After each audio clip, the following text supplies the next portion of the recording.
Boa noite, pessoal. Tudo bem? Aqui é Ricardo André falando de novo. Mais uma aula aí do programa de residência médica em cirurgia vascular do Hospital de Paz do ano de 2023. É a nossa penúltima aula do ano, certo? Nós estamos falando no mês de novembro. O tema da aula de hoje é insuficiência vascular visceral, ok?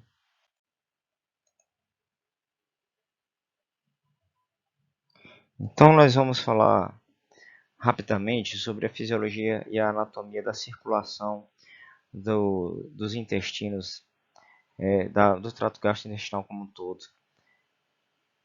Bom, o débito sanguíneo normal, habitual, em repouso do trato gastrointestinal gira em volta de 2.000 ml por minuto, certo? Está entre o segundo e terceiro sistema em termos de débito, né? Perdendo sobretudo para o sistema nervoso central e cérebro, que exige mais da circulação. Porém, quando o paciente está no período prandial e pós-prandial imediato, né, nos períodos de refeição, os intestinos sofrem um efeito de estímulos hormonais e neuronais, causando uma vasodilatação. Isso leva a um aumento do débito de 100 a 150% do débito de jejum, certo? E esse débito ele pode perdurar nesse regime por 3 a 6 horas. Bom, sobre a colateralização da circulação visceral abdominal. É muito importante. Bom, quando eu falo de artérias viscerais, entenda que eu estou falando de tronco celíaco, artéria mesentérica superior, tronco celíaco aqui, artéria mesentérica superior, que fica ambos na face anterior da aorta abdominal, certo? E a artéria mesentérica inferior, que fica na face anterolateral esquerda, certo? Importante eu saber sobre essas vias de colateralização, também chamadas de vias de fuga, porque na eventualidade da oclusão de um desses vasos, o fluxo sanguíneo nessas vias colaterais vão ficar invertidos, certo? Para poder manter a suplência vascular de vísceras ocas ou vísceras maciças abdominais.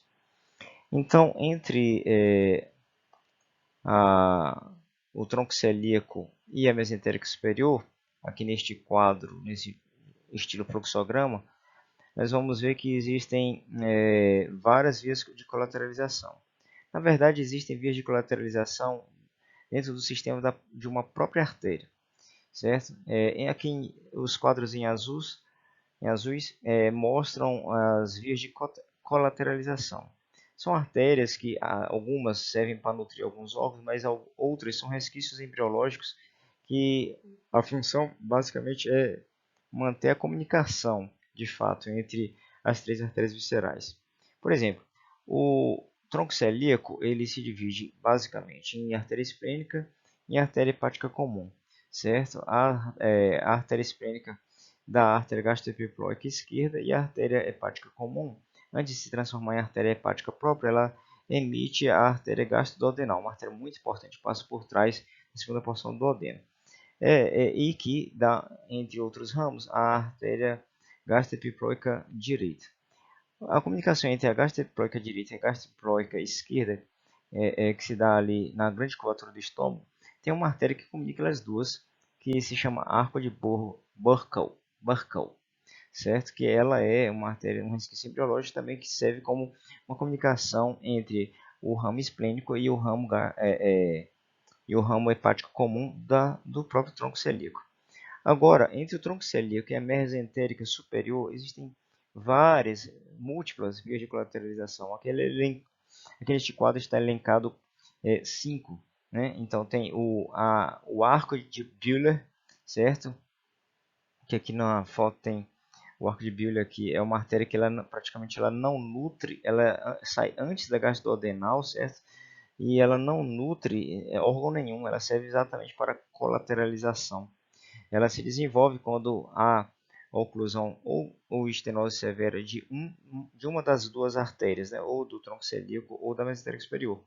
Mas também as artérias pancreatoduodenais anteriores, superior e inferior, e posteriores, superior e inferiores, elas além de nutrir a cabeça do pâncreas, elas também servem como via de colateralização, e é uma via de colateralização rica, importante, certo?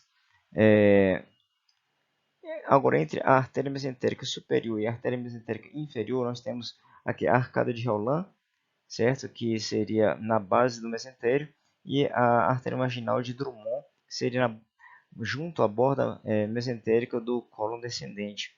Okay? São artérias bastante conservadas no Homo sapiens, certo? E ela é uma importante via de colateralização entre a mesentérica superior e a mesentérica inferior.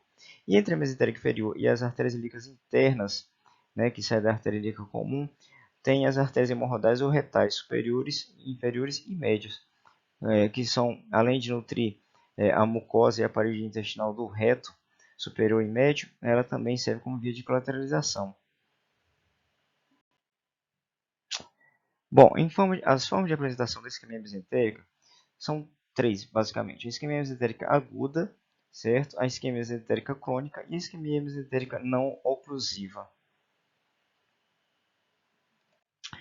Eu, eu vou falar com a sigla IMA da isquemia mesentérica aguda. Vamos tecer alguns comentários sobre epidemiologia e etiologia. A cada 1.000 internações hospitalares, uma é por isquemia mesentérica aguda. Então, é uma causa de internação hospitalar frequente, bastante frequente, quando se compara com as outras formas de isquemia mesentérica, certo? Então, o índice de suspeição num pronto-socorro, pacientes que dão entrada com dor abdominal, tem de ser levado sempre em consideração como diagnóstico diferencial e isquemia mesentérica aguda, pela sua frequência, certo? A mortalidade ela é alta, é uma patologia extremamente letal, certo? Muito importante ela. Alguns livros trazem essa taxa de mortalidade como 50% quando há o tratamento e 70% sem tratamento. Apenas um terço dos pacientes com isquemia mesentérica aguda tiveram acerto diagnóstico antes da cirurgia de ressecção intestinal, ou seja, muitos pacientes passaram, 2/3 dos pacientes, né, passaram por múltiplos diagnósticos diferenciais de dor abdominal, investigações complementares em vão, até chegar à conclusão de que era uma isquemia mesentérica aguda. E tempo é ouro no caso do diagnóstico de uma isquemia mesentérica aguda. Aqui é um quadro de etiologia das possíveis causas da isquemia mesentérica aguda. 40 a 50% é por embolia, certo? Essas embolias são causadas basicamente por algum defeito da parte estrutural ou elétrica do coração. A arritmia mais frequente é a fibrilação atrial. Agora, o infarto miocárdio também pode causar trombos intracardíacos que embolizam e podem chegar na artéria mesentérica superior ou no tronco celíaco, certo? Vegetações valvulares cardíacas, sobretudo endocardite, podem também despregar e se transformar em êmbolos e levar à oclusão de ramos hispânicos. E trombos murais da aorta. Esses trombos podem estar envolvidos em alguma das síndromes aórticas agudas, né, como dissecção, aneurisma de aorta, hematoma de aorta, úlcera de aorta, certo? Ou placas ulceradas que quebram a sua capa e esse material subendotelial é altamente trombogênico e pode migrar e chegar até a artéria mesentérica superior ou tronco celíaco. Geralmente chega mais na artéria mesentérica superior do que no tronco celíaco por causa da sua inclinação. A geometria dela é mais propensa a receber êmbolos do que o próprio tronco celíaco e a mesentérica inferior. De 20 a 30% das causas de isquemia mesentérica aguda são isquemias mesentéricas crônicas que agudizaram. A gente também pode chamar isso de trombose arterial aguda, certo? Ou seja, a aterosclerose é a patologia líder nessa situação. E as causas de isquemia mesentérica não oclusivas, que perfazem aqui 25%, podem estar relacionadas com sepsis, uso sustentado e exagerado de drogas vasoconstrictoras, exceto a dopamina, que ela faz uma vasoconstricção esplênica, certo? Pacientes com uma hipovolemia sustentada por um longo período e pacientes em hemodiálise. A trombose venosa mesentérica, ela não causa de início uma isquemia mesentérica, mas se ela tiver de forma exuberante, pegando várias vias do sistema esplênico, a mesentérica superior, mesentérica inferior, porta, ela pode causar uma isquemia mesentérica arterial por edema, por compressão extrínseca dos vasos arteriais. Ela é uma causa não muito comum. Entre todas as causas de isquemia mesentérica aguda, ela faz apenas de 5 a 15%. E ela está relacionada com os fatores de Virchow, né, que são 3, que é a hipercoagulabilidade, lesão endotelial, estase. Aqui tem a hipercoagulabilidade, alguma trombofilia, né, causando isso. Contraceptivos orais que levam à trombose, geralmente pacientes que têm já uma propensão a uma trombofilia guardada, que só descobre após o uso de anticoncepcional. O câncer, todos nós sabemos que neoplasias malignas são causadores de trombofilia, né, através do corolário de síndromes paraneoplásicas. A própria cirrose hepática, pancreatite, hipertensão venosa portal e lesões venosas após cirurgias abdominais altas, como pancreatectomia, esplenectomia. Bom, vou falar agora sobre a epidemiologia e etiologia da isquemia mesentérica crônica. Ela é bem menos comum, certo? É a causa de uma internação a cada 100 mil por ano. São dados americanos.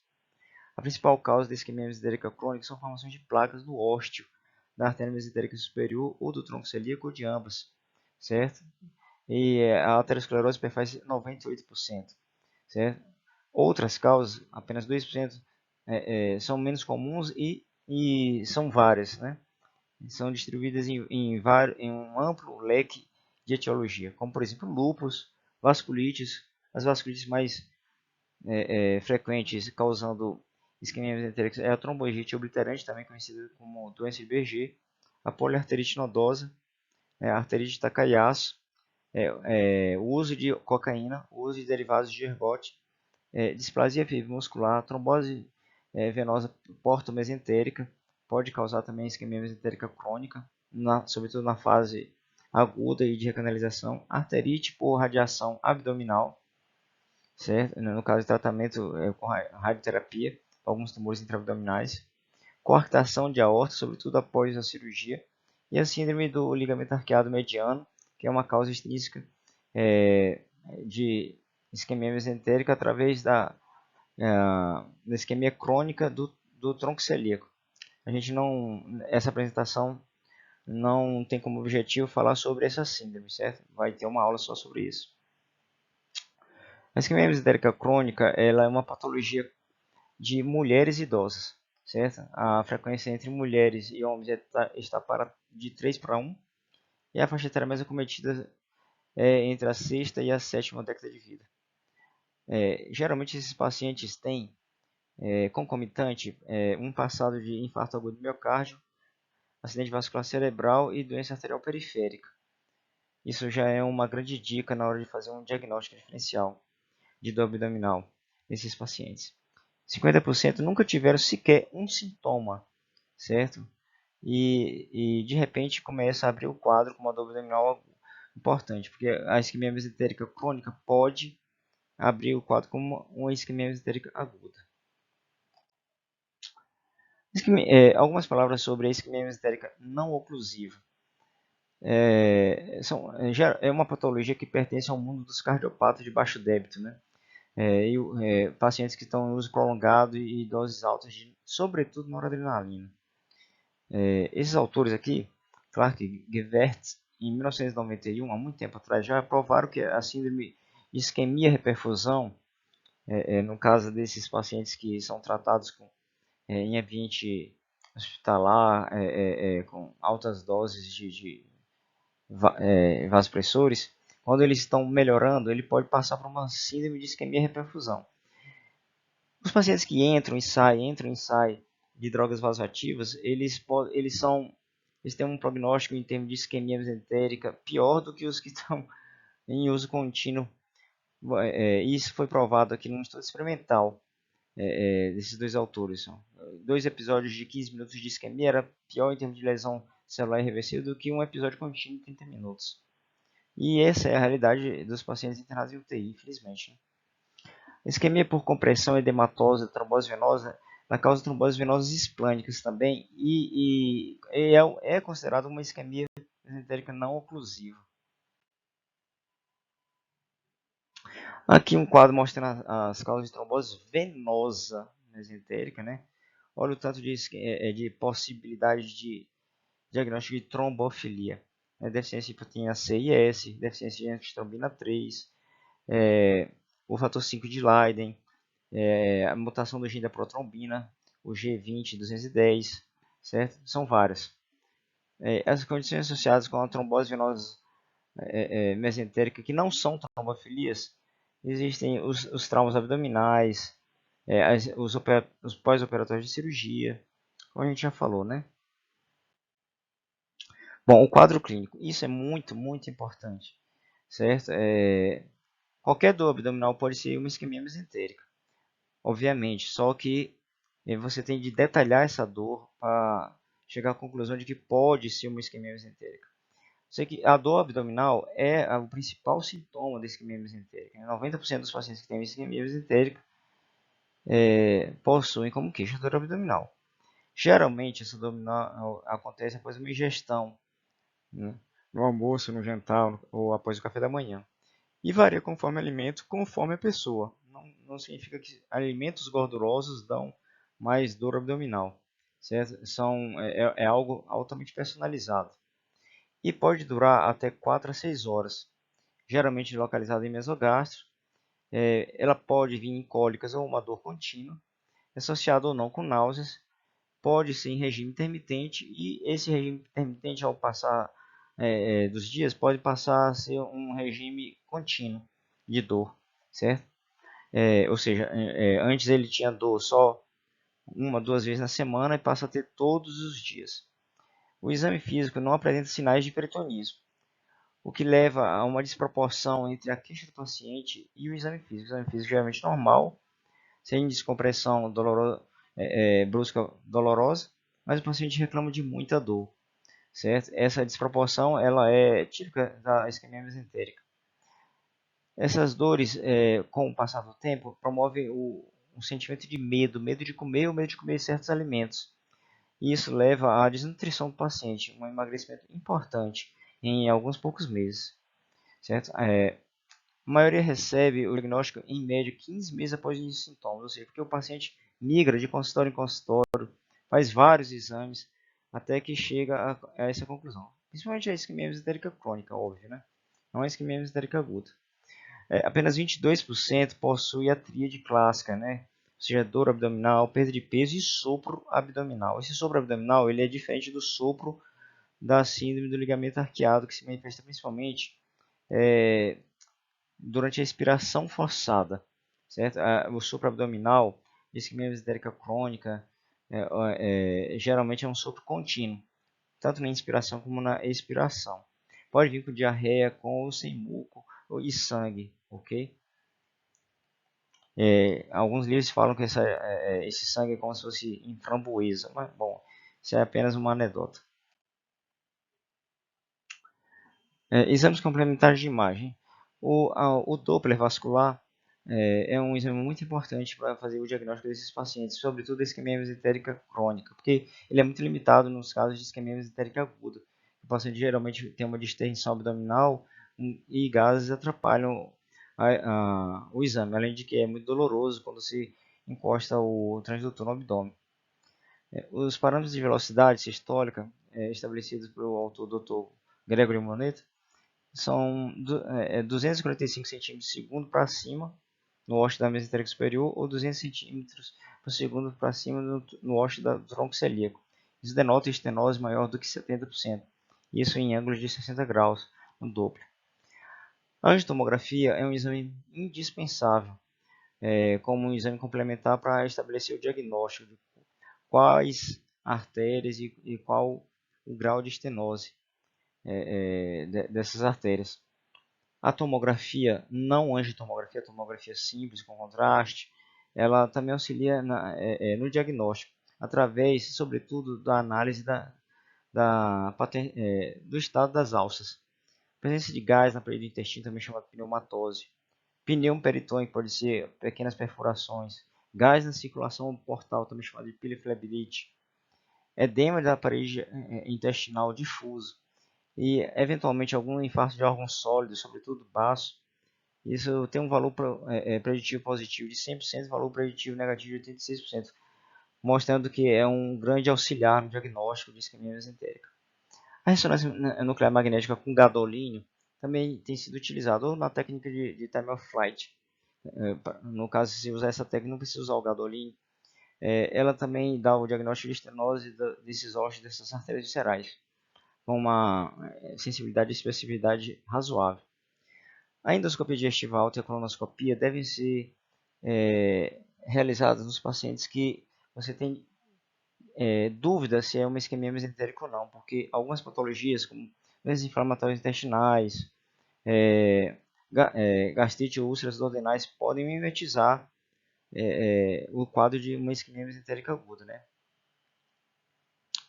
E durante essas endoscopias digestiva altas, você pode encontrar, no caso de isquemias mesentéricas, alguns focos de necrose de mucosa, de sofrimento de mucosa, certo? E tem alguns testes funcionais que você usa durante a endoscopia digestiva alta para afirmar o diagnóstico de isquemia mesentérica. Exames complementares de biomarcadores são estudados muitos biomarcadores de isquemia mesentérica aguda e isquemia mesentérica crônica na literatura, mas nenhum possui uma característica de expansão para a população, para ser utilizado fora de laboratórios, em níveis hospitalares, certo? Com uma sensibilidade, uma especificidade, uma superioridade do que já existe hoje, certo? E em termos de exame de imagem. Mas é muito utilizado na prática clínica a dosagem sérica de lactato, certo? Do dedímero. O dedímero é extremamente sensível. Se o dedímero está baixo, provavelmente o paciente não tem isquemia mesentérica. Se ele está alto, pode ser que ele tenha. Lipopolissacaridase e leucocitose. São grandes indicadores de isquemia mesentérica, mas não são específicos. Bom, os testes funcionais para isquemia mesentérica crônica, descritos na maioria dos guidelines, são esses dois. A tonometria de 24 horas, né, que é um probe que vai numa sonda nasointeral e que fica durante um dia inteiro posicionado no estômago, no intestino, no duodeno, no intestino delgado alto, mas devido a ser um exame bastante desconfortável, ele caiu em desuso e foi praticamente substituído por o VLS, que é uma sigla que significa Visible Light Spectroscopy, que é um exame realizado durante a endoscopia digestiva alta e funciona como se fosse uma medida de saturação de oxigênio da mucosa, uma oximetria da mucosa do estômago, do duodeno e intestino delgado. E ela é altamente reprodutível, certo? Quando há uma oximetria baixa, é porque há realmente um sofrimento de alça em curso.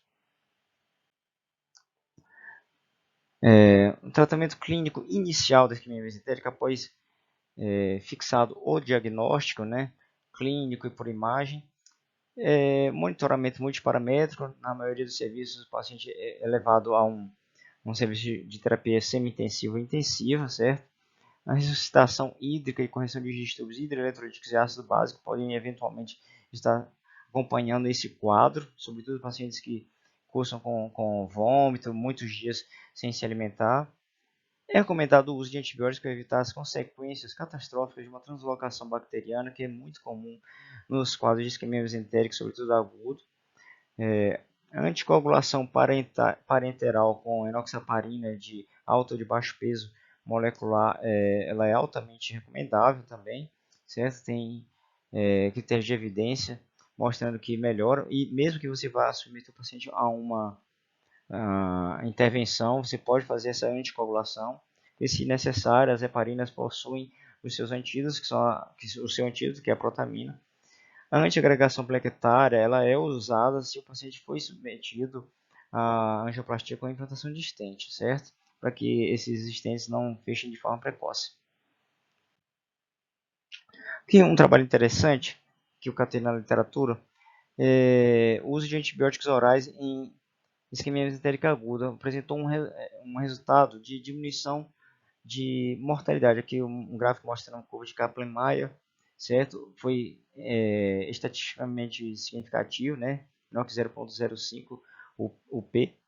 E o uso de antibióticos ao longo dos dias aqui no eixo das abscissas mostrou que houve uma diminuição da probabilidade de necrose da parede, certo? Com relação aos pacientes que não tomaram antibióticos orais. Eu estou falando de antibióticos orais.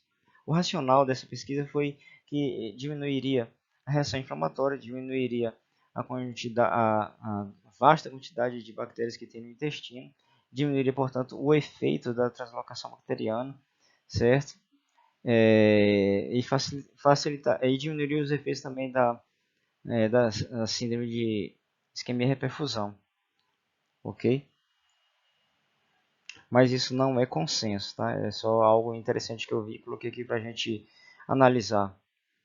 Nesse estudo foi feito com 67 pacientes e eu não consegui encontrar qual foram os antibióticos que foram utilizados nesse centro. Várias cidades desenvolvidas no mundo possuem esses centros de atendimento multidisciplinar à isquemia mesentérica. Dá um pronto atendimento importante e eles possuem uma estatística já de várias décadas. Bom, ainda no assunto de antibióticos em isquemia mesentérica aguda, há uma controvérsia, inclusive se usa antibióticos parenterais ou não. Mas o bom senso manda que use, né? Que tem uma revisão bem recente, foi publicada numa revista de fator de impacto alto, né? Open Access, que é a revista Thrombosis Journal, certo? Ela mostrou que a maioria dos trabalhos mostrando o uso de antibiótico em isquemia mesentérica aguda, ele são trabalhos retrospectivos e que não falam sobre quais antibióticos usaram, qual o tempo que usou, quais as complicações, qual a real eficácia, certo? Muitos falam só da isquemia mesentérica e do seu tratamento e não citam antibióticos. Então, ele aqui está chamando os pesquisadores de uma forma geral para que caiam nesse mundo de forma mais sistemática, mais organizada e respondam a essa pergunta. Bom, as opções terapêuticas cirúrgicas em isquemia mesentérica aguda, nós temos basicamente três, né, que é a embolectomia com catéter de Fogarty, certo? Seria uma cirurgia aberta, a trombólise direcionada por catéter, né, que seria uma cirurgia endovascular com entrada ou na artéria radial esquerda ou na uma das artérias femorais, certo? Esse catéter iria fazer uma seletivação de uma das artérias que estariam fechadas, né, o troncocílico mesentérico superior, geralmente a mesentérico superior, e por ali ia administrar actilise, né, que é a alteplase, que é o trombolítico mais usado ultimamente, certo? E depois faria uma arteriografia de controle para ver se resolveu, se estabeleceu a perviedade ou não do vaso. E a angioplastia com stent. A angioplastia geralmente é quando o paciente tem no ósteo, não só um trombo, mas uma placa também, né? Que provavelmente foi a causa do trombo, certo? E que você vai esmagar essa placa no ósteo. Geralmente ela se estende até 3 a 5 centímetros após o seu ósteo na aorta. E a grande recomendação é que não faça apenas a angioplastia. E após a angioplastia, coloque o stent, certo? Geralmente são stents auto-expansivos, mas também podem ser stents balão expansíveis, certo?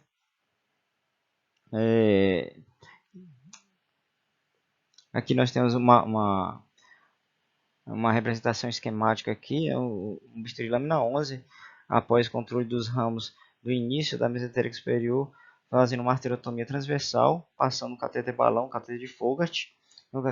Esse cateter de Fogarty ele não consegue migrar muito distalmente na artéria mesentérica superior, porque ela vai afinando, dando muitos ramos, certo? Ele migra apenas poucos centímetros, mas o suficiente para tirar alguns coágulos, certo? E depois você faz a arteriorrafia. ok? Aí logo depois o paciente é anticoagulado. Aqui já é a cirurgia de angioplastia com implantação do stent. Aqui foi passado aqui um balão, e depois colocado o stent na topografia do balão. Geralmente esse stent fica uma região chamada de flare, né, que é uma parte mais dilatadinha, 1 centímetro para dentro da aorta, certo? Como forma de ancoragem, ok? E feito também a arteriografia de controle, tanto tudo ok, sai e aí vai ser anticoagulado e antiagregado, neste caso. Opções terapêuticas cirúrgicas para o paciente que tem isquemia mesentérica crônica. O tratamento endovascular com angioplastia stent, né, do tronco celíaco, da mesentérica superior ou ambas, né? Se eu tiver de escolher uma delas, né, por algum motivo, a gente sempre escolhe a artéria mesentérica superior. É uma recomendação de vários guidelines, inclusive o guideline europeu mais recente, certo? Porque ele vai conseguir manter a nutrição por colaterais, né, nos outros órgãos, certo? E os stents cabem melhor nessa artéria que ela é um pouco mais longa, e o tronco celíaco geralmente é uma artéria muito grossa e curta, e não tem stents bem desenhados para essa topografia, certo? O tratamento cirúrgico aberto, esses são os tratamentos que eram usados há 30 anos atrás, eram os únicos tratamentos cirúrgicos. Eles ainda são usados em alguns tipos de anatomia, em algumas situações. Existem dois grandes grupos, são os bypass anterógrados e os bypass retrógrados. O bypass anterógrado é um bypass feito com veia ou com um prótese de PTFE, politetrafluoretileno, entre a aorta abdominal mais próximo ali da saída do diafragma e o tronco celíaco, ou entre a aorta e a artéria mesentérica superior, certo? O bypass retrógrado é como se fosse de baixo para cima, entre a ilíaca comum, certo? Pode ser de direita ou esquerda, geralmente a direita é mais anatomicamente, tem um caimento melhor para colocar uma veia ou uma prótese, e a artéria mesentérica superior, certo? Aqui a gente vê aqui, nessa tomografia, o stent. Aqui o paciente foi submetido a um implante de stent tanto no tronco celíaco como na mesentérica superior. Nesse caso aqui você vê só uma escopia sem, com subtração digital, você já vê a sombra do stent. Aqui você vê aqui a prótese de PTFE, certo? Fazendo a anastomose aqui na aorta distal e indo para a mesentérica superior. Ao invés da aorta distal, como está aqui nessa representação ao lado, ele poderia vir para a ilíaca. Porque às vezes isolar a aorta distal é muito difícil. Clampear ela também. E já isolar e clampear a ilíaca já é um pouco mais viável em algumas anatomias, certo? Aqui, quando se trata de isquemia mesentérica aguda, sobretudo, por trombose venosa e não arterial, de via porta ilíaca, ou via porta ou mesentérica superior, você tem como uma opção importante e já fortificada pela literatura o uso de exantes possistêmicos intrahepáticos transjugulares, muito conhecido como TIPS, certo? Aqui eu trouxe uma figura do implante do TIPS. Você entra com com o introdutor e catéter pela jugular, direito e esquerdo, vai descer tórax, abdômen.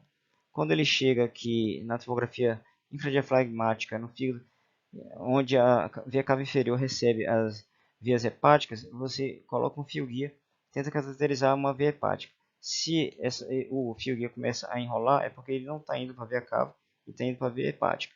Essa é a hora de você entrar com um cateter um pouco mais longo e uma agulha. Essa agulha ela vai ser visualizada por uma ecografia, usada concomitantemente no ato da escopia. A ecografia vai visualizar a agulha e procurar uma via portal. Essa agulha vai atingir a via portal e aí vai usar como se fosse uma técnica de Selden. Pela agulha vai descer um novo fio guia. Depois do fio guia vai descer um novo catéter. Esse catéter geralmente é um pigtail. Vai ficar alocado na veia, num ramo portal intrahepático. E depois vai ser colocado o stent através dessa ponte do catéter, certo? Aqui o stent colocado aqui, comunicando o início da veia suprahepática com o sistema porta, certo? E dessa forma ele vai dar, isso aqui, esse TIPS não foi exatamente, essas fotos não foi exatamente para trombose, porque se fosse trombose isso aqui não estava colorindo tão bem e de forma regular. Mas eu estou mostrando aqui que essa técnica ela serve como uma ponte para você passar um outro cateter por dentro desse TIPS. Esse cateter contém trombolítico e vai até onde está trombosada ali a porta ou a mesentérica superior, jogando trombolítico, diminuindo o grau de oclusão. Pode não limpar completamente, mas pode limpar parcialmente, o que já diminui o edema e já diminui a compressão extrínseca no sistema arterial mesentérico. E o TIPS ele é muito seguro e eficiente na tentativa de regeneração de trombose venosa pós-mesentérica. Antigamente não achava que não, mas hoje tem muitos estudos mostrando que sim, é tanto eficiente como seguro. Certo? Aqui eu trouxe apenas um dos vários trabalhos na literatura. Olha só os números como são importantes: 28% de quem não trata contra 97% de quem trata, em termos de patência da veia, certo? Com um P muito significativo, certo? A mesma coisa, tanto para a veia porta como para a veia mesentérica superior, certo? E para a veia esplênica. Bom, e por último tem a parte do tratamento da isquemia mesentérica extremamente avançada, que já evoluiu com necrose intestinal, perfuração. Então, nos resta apenas fazer a ressecção intestinal e rápido, certo? Porque esse paciente pode falecer por sepse, sepse abdominal, sepse generalizada. Sempre após uma ressecção intestinal, você tem de programar uma cirurgia, um second, às vezes um third look, certo? Para ver se as áreas as alças que permaneceram ficaram viáveis ou não, certo?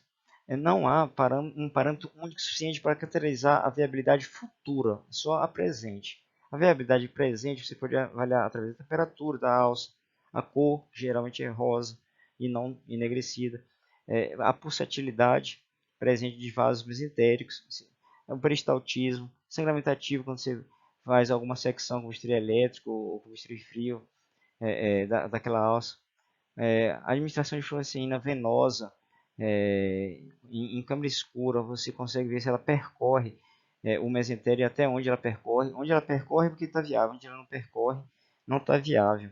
Certo? O Doppler transoperatório está sendo usado cada vez mais hoje em dia. Certo? O Doppler dos pequenos vasos mesentérios, onde há pulsatilidade, né, onda, é porque há circulação arterial e esse intestino tem a possibilidade de ser viável ou não. Muitas cirurgias de isquemia mesentérica são feitas por laparoscopia em vez de laparotomia. O que você perde com a laparoscopia? O cheiro. Muitas vezes você abre um paciente, as alças estão rosas, tem pulsatilidade dos vasos mesentéricos, tem peristaltismo, mas tem um cheiro sui generis. É o cheiro da translocação bacteriana. Provavelmente esse paciente vai desenvolver uma necrose de ponto em alguma alça, certo? Na laparoscopia você não vai identificar isso. Por isso, tanto faz a laparotomia como a laparoscopia é importante o second look, certo? Esse second look geralmente é programado para 24 horas a 48 horas no máximo. Algumas recomendações do guideline europeu sobre a revascularização do intestino. São várias recomendações, esse guideline aqui está. Esse guideline europeu foi construído através do consenso de opinião de especialistas, porque não tem tantos trabalhos como revisões sistemáticas, meta-análise, estudos randomizados, controlados, multicêntricos, com cegamento importante, então, com N importante, com uma característica importante. Então, nessa seara do estudo da isquemia mesentérica aguda e crônica, a opinião dos especialistas é muito importante, certo? Então, a União Europeia de Gastroenterologia fez a compilação de vários guidelines que estavam soltos lá pela Europa e fez um guideline único, certo? E eu achei bastante interessante, foi publicado recente, tá? E dentre as várias recomendações eu elenquei essas aqui. A recomendação 16 fala o seguinte, que é, entre eu escolher um bypass e um tratamento endovascular, o tratamento endovascular ele é sempre mais importante. O grau de recomendação é 2C, está longe de ser um A, um B, mas em termos de concordância entre os experts, é 100%, certo? Por quê? Porque o tratamento endovascular, ele diminui a taxa de hospitalização, você pode realizar ele várias vezes, ele não lesa as colaterais, ele diminui to, todas aquelas complicações da, é, é, da cirurgia aberta, que são hérnias, infecções, né? Atelectasias. Recomendação 17. Em pacientes com isquemia mesentérica crônica, o uso de dieta oral precoce, dieta oral antes da cirurgia, aguardando alguma cirurgia, seja ela dieta parenteral oral, ela não é um consenso, certo? Então, assim, o consenso na maioria dos especialistas, é de manter o paciente em repouso intestinal, de jejum, certo? Mesmo havendo muitos estudos contra. A recomendação número 20 fala o seguinte: em pacientes com isquemia mesentérica, tanto da artéria mesentérica superior como do tronco celíaco, a revascularização deve ser feita de ambas, mas se tiver de escolher uma, escolha a artéria mesentérica superior, certo? Por vários motivos, tanto de material como de anatomia, certo? A recomendação número 23 fala o seguinte: não há preferência de bypass anterógrado ou retrógrado, daqueles que eu mostrei. Acima do vaso celíaco ou tronco celíaco, saindo a artéria doadora, ou abaixo do tronco celíaco e da mesentérica superior, sendo a artéria doadora, certo? E também não há preferência do conduto, se veia ou prótese. Existem muitas questões a serem respondidas. É muito difícil você fazer uma pesquisa clínica com isquemia mesentérica, se passado por um comitê de ética, porque são quadros graves, uma doença de difícil diagnóstico, né? É muito difícil você fazer alocação de pacientes em subgrupos para fazer um estudo controlado. Então permanecem várias dúvidas. Eu botei algumas aqui apenas. No quadro agudo, revasculariza o intestino concomitante à ressecção, caso de pacientes que já vêm com indicação de ressecção de intestino, ou após. Porque se você revasculariza concomitante, pode ter, às vezes você revasculariza, usa heparina, né, e isso daí pode causar um sangramento da anastomose ou da ostomia que você for confeccionar, certo? Bom, mas também se você deixar para depois, talvez o que você deixou de alça lá, quando você for fazer um second look, não esteja mais viável, né? Então, não há estudos falando se é melhor concomitante ou não, ou após. Qual o limite da ressecção intestinal? Né? Usando aqueles critérios que a gente viu, alguns critérios são objetivos, outros subjetivos, mas ainda não há um critério único, universal, para você estabelecer de fato a margem de ressecção intestinal. O dia que estabelecer isso, não vai mais haver provavelmente o second look, o third look, né? Existe um anticoagulante específico e mais eficaz para o território intestinal? Também não há estudo sobre isso. Nós usamos os anticoagulantes que usamos para todos os territórios, para o coração, para o cérebro, para os membros inferiores. Em quadro crônico, qual o melhor preparo nutricional antes da revascularização? Certo? Porque a gente sabe que esses pacientes não têm uma capacidade absortiva 100%, né?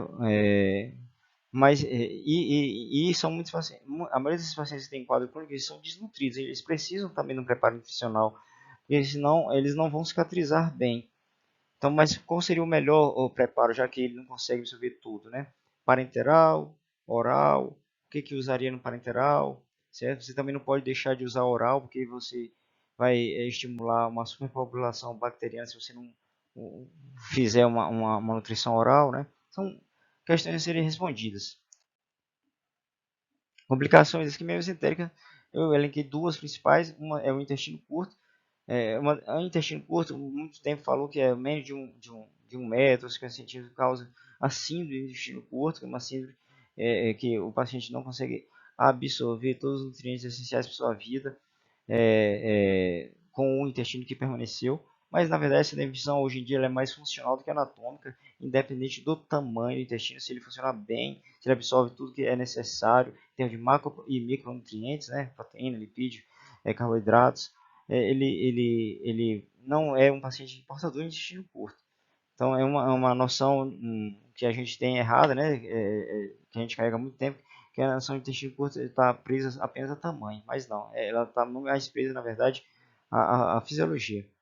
As causas de intestino curto são várias. Agora, veja bem, ó, a principal é isquemia e infarto mesentérico, certo? Então, quem estuda intestino curto tem que estudar isquemia mesentérica.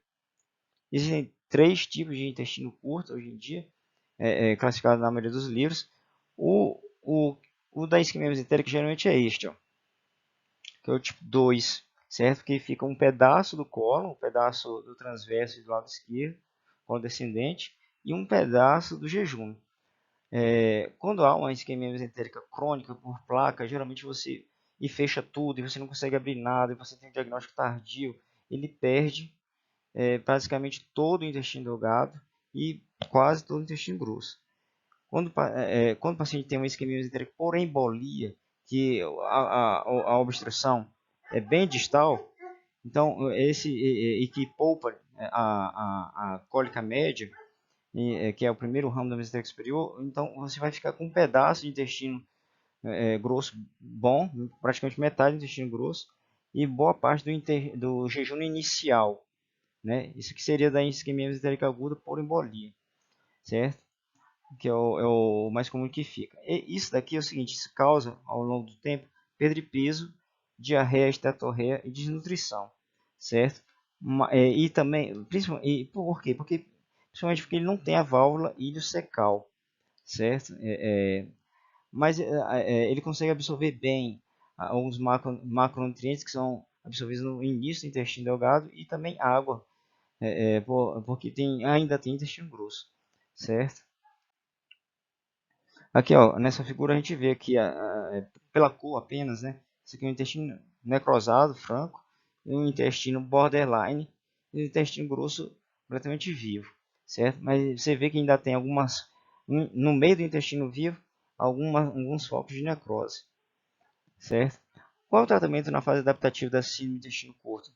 A gente pode abrir mão de várias drogas para que acelere a adaptação desse intestino, transforme esse intestino curto num intestino curto viável fisiologicamente, né? Então você pode usar aqui medicamentos antidiarreicos, principalmente para paciente que está com diarreia. Esses medicamentos podem ser codeína, loperamida, enzimas de substituição das enzimas pancreáticas, resinas de ácido biliar, bloqueadores H2 ou de bomba de prótons, alguns antibióticos para evitar um supercrescimento bacteriano, suplementos de lactase, certo? Algumas drogas que reduzem a frequência e o volume total da nutrição parenteral, se ele tiver em uso de nutrição parenteral. E o que a gente fala, hoje em dia se fala muito que foi um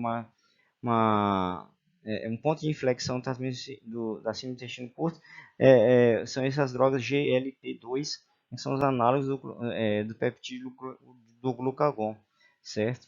Que ajudou bastante no tratamento metabólico desses pacientes. Lesão por reperfusão após revascularização do intestino é a segunda complicação da isquemia mesentérica que eu coloquei aqui. Aqui não é uma complicação por ressecção, mas uma complicação um pouco depois da revascularização do intestino. Essa é uma complicação amplamente estudada e conhecida no mundo da cirurgia vascular em termos de revascularização de membros inferiores, mas ela acontece também no intestino. É um quadro muito semelhante a uma resposta inflamatória sistêmica. Ela é como se fosse uma grande vasodilatação, uma cascata uma tempestade de citocinas. Ocorre após um insulto isquêmico agudo e depois que você tira a obstrução e volta a ter toda a circulação normal. A nível celular ocorre uma disfunção de bomba, de input de sódio e potássio, há um influxo de cálcio importante, liberação de óxido nítrico que aumenta a permeabilidade capilar, liberação extracelular de fatores de necrose tumoral e interleucina 6, entre várias outras alterações celulares, pode levar a um aumento do tamanho do citoplasma, rompimento das membranas, apoptose precoce, certo? Um reflexo, em termos de reflexo clínico, arritmias cardíacas, insuficiência renal, certo? Insuficiência renal pré-renal, síndrome respiratória aguda, SARA e síndrome compartimental abdominal. Ou seja, é uma síndrome bastante complexa que age à distância. Técnicas e hoje está provado que técnicas de condicionamento pré e pós-isquemia se mostraram eficazes em reduzir os danos em território intestinal, porque por muito tempo fizeram estudos experimentais em ratos, em cães, quando você condiciona o corpo a uma isquemia, né? Você fecha a circulação, abre a circulação, fecha a circulação, abre a circulação, esperando com que a homeostase corpórea reconheça todas essas alterações e cria um mecanismo compensatório. Mas hoje em dia está provado que isso daí no território intestinal não tem efeito nenhum. A lesão por hiperfusão geralmente é quando você revasculariza o paciente que está no quadro agudo, mas também já aconteceu quando você revasculariza um paciente que está em quadro crônico, certo? É raro, mas acontece. E eu encontrei um relato de caso disso daí, importante, bem detalhado. Bom, gente, eu vou terminar aqui com esse é o último slide. A mensagem que eu quero deixar é o seguinte: a economia de tempo entre diagnóstico e intervenção ela é muito preciosa nessa patologia. Por quê? Por exemplo, esse quadro aqui da Sociedade Vascular de Cirurgia Vascular, Sociedade Americana, né, que foi publicado no Journal of Vascular Surgery recentemente, em 2022, mostra o seguinte: foi baseado num estudo com 212 pacientes, retrospectivo de um centro único. Ele viu o seguinte, que a mortalidade em 30 dias ela é muito grande quando você passa de 12 horas do diagnóstico, certo? Com odds rate de 2,02. A causa de mortalidade por qualquer outra causa também é muito alta, certo? A quantidade de intestino que você tira está diretamente proporcional com o tempo de diagnóstico, certo? Ou seja, as complicações com o intestino, se no intestino curto, ela é muito mais provável se você demora muito a fazer o diagnóstico. E, com um odds ratio aqui de 7,4, né? E para intestino curto estabelecido, um odds ratio de 2,4. Todos são números estatisticamente significativos, certo? Então é importante que a gente se atente bastante para o diagnóstico e para o tratamento precoce dessa patologia tão importante e frequente. Muito obrigado, pessoal. Até a próxima.